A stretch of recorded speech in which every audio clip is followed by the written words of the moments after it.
Nagpapatuloy naman ang palitan ng impormasyon sa pagitan ng Pilipinas at Australia upang maungkat ang totoong nangyari sa likod ng madugong Bondi Beach sa Australia.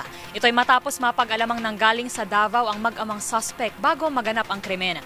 Ang mga detalye ay babalita ni Edniel Parosa. Nakikipag-ugnayan ng security sector ng Pilipinas sa Australia para sa palitan ng impormasyon kasunod ng mass shooting sa Bondi Beach.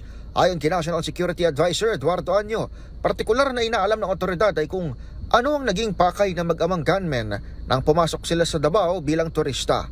Sa hiwalay na pahayag, tiniyak ni Armed Forces spokesperson Colonel Francel Padilla na gumagana ang intel sharing nito sa Australia na may umiiral na visiting forces agreement sa Maynila. So if in the event that these individuals are flagged, we will be informed accordingly and we will assure you that we will act on any information that is given. Tinawag ng NSC na misleading ang reports na hotspot ng terorismo ang bansa, lalo pat inulat na ng AFP na may leadership vacuum ang local terror groups mula pa noong Marawi Siege.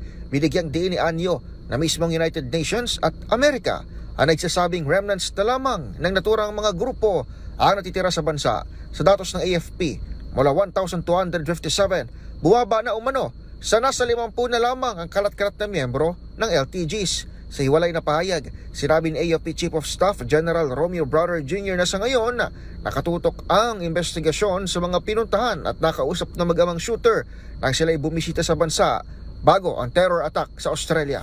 Pinag-aaralan pa ho natin, ini-investigate natin further kung ano yung mga pinuntahan nila ng mga lugar, kung sino yung mga kinausap nila. Hindi po namin makita yung sinasabi na nag-training dito yung dalawang gunmen dun sa Bondi Beach sa Australia. Para sa MBC TV Network News, ako si Edniel Parosa ng DZRH, una sa Pilipinas, una sa Pilipino.